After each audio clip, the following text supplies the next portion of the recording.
Wisest person I ever met in my life, a third grade dropout. Wisest and dropout in the same sentence is rather oxymoronic, like jumbo shrimp.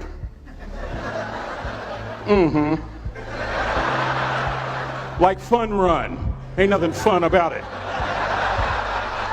Like Microsoft Works, y'all don't hear me. I used to say like country music, but I've lived in Texas so long, I love country music now. I hunt, I fish, I have cowboy boots and cowboy. Y'all, I'm a black neck redneck. Do you hear what I'm saying to you? No longer oxymoronic for me to say country music. And it's not oxymoronic for me to say third grade and dropout. That third grade dropout, the wisest person I ever met in my life, who taught me to combine knowledge and wisdom to make an impact, was my father. A simple cook. Wisest man I ever met in my life. Just a simple cook. Left school in the third grade to help out on the family farm, but just because he left school doesn't mean his education stopped. Mark Twain once said, "I've never allowed my schooling to get in the way of my education." My father taught himself how to read, taught himself how to write, decided in the midst of Jim Crowism, as America was breathing the last gasp of the Civil War, my father decided he was going to stand and be a man. Not a black man, not a brown man, not a white man, but a man. He literally challenged himself to be the best that he could all the days of his life. I have 4 degrees. My brother is a judge. We're not the smartest ones in our family. It's a third grade dropout daddy.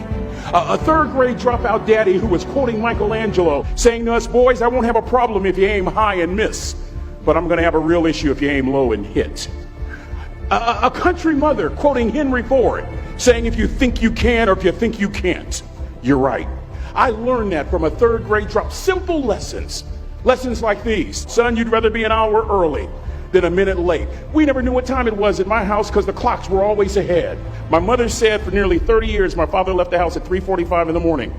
One day she asked him, "Why, Daddy?" He said, "Maybe one of my boys will catch me in the act of excellence. I want to share 2 things with you. Aristotle said you are what you repeatedly do. Therefore, excellence ought to be a habit, not an act." Don't ever forget that. I know you're tough, but always remember to be kind. Always. Don't ever forget that. Never embarrass mama. Yeah. If mama ain't happy, ain't nobody happy. If daddy ain't happy, don't nobody care. But you know, I'm trying to tell you. Next lesson. Lesson from a cook over there in the galley. Son, make sure your servant's towel is bigger than your ego. Ego is the anesthesia that deadens the pain of stupidity. Y'all might have a relative in mind you want to send that to. Let me say it again. Ego is the anesthesia that deadens the pain of stupidity. Pride is the burden of a foolish person. John Wooden coached basketball at UCLA for a living, but his calling was to impact people. And with all those national championships, guess what he was found doing in the middle of the week? Going into the cupboard, grabbing a broom, and sweeping his own gym floor. You want to make an impact? Find your broom. Every day of your life, you find your broom. You grow your influence that way. That way you're attracting people so that you can impact them.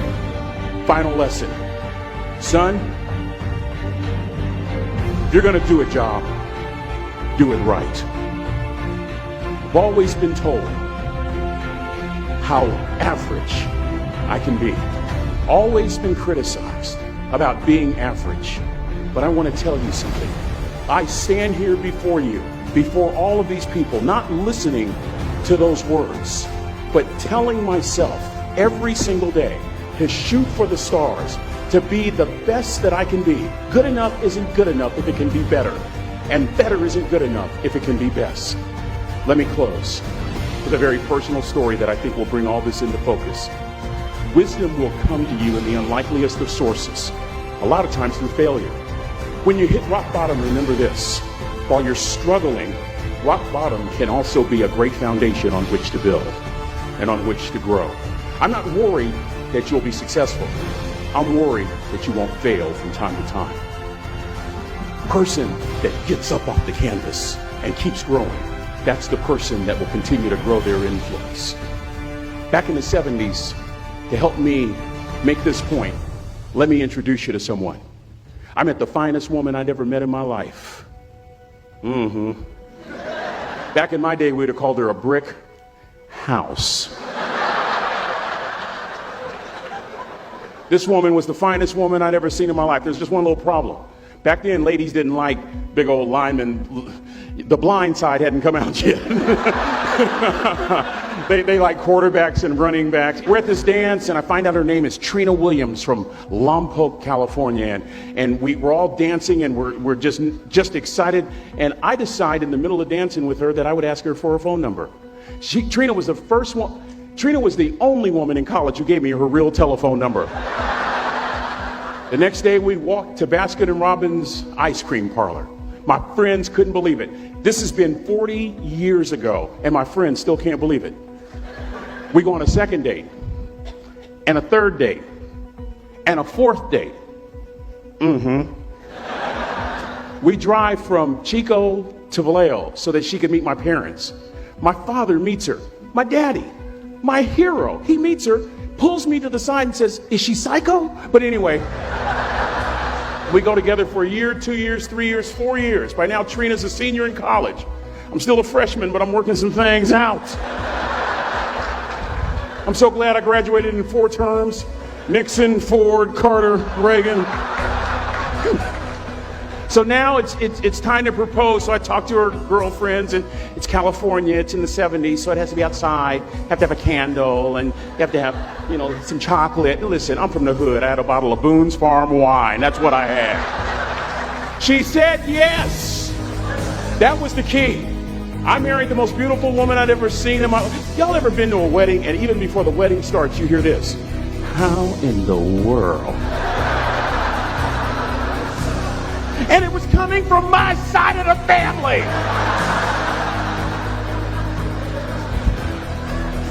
We get married, we have a few children, our lives are great. One day, Trina finds a lump in her left breast. Breast cancer. 6 years after that diagnosis, me and my 2 little boys walked up to Mommy's casket. And for 2 years, my heart didn't beat. If it wasn't for my faith in God, I wouldn't be standing here today. If it wasn't for those 2 little boys, there would have been no reason for which to go on. I was completely lost. That was rock bottom. You know what sustained me? The wisdom of a 3rd grade dropout. The wisdom of a simple cook. We're at the casket. I'd never seen my dad cry. But this time I saw my dad cry. That was his daughter. Trina was his daughter, not his daughter-in-law. And I'm right behind my father, about to see her for the last time on this earth. And my father shared 3 words with me that changed my life right there at the casket. It would be the last lesson he would ever teach me. He said, "Son, just stand. You keep standing. You keep standing. No matter how rough the sea, you keep standing." And I'm not talking about just water. You keep standing. No matter what, you don't give up. And as clearly as I'm talking to you today, these were some of her last words to me. She looked me in the eye and she said, "It doesn't matter to me any longer how long I live. What matters to me most is how I live." I ask y'all one question, a question that I was asked all my life by a 3rd grade dropout. How you living? How you living? Every day, ask yourself that question, how you living? Here's what a cook would suggest you to live this way. That you would not judge, that you would show up early, that you'd be kind, that you'd make sure that that servant's towel is huge and used, that if you're going to do something, you do it the right way.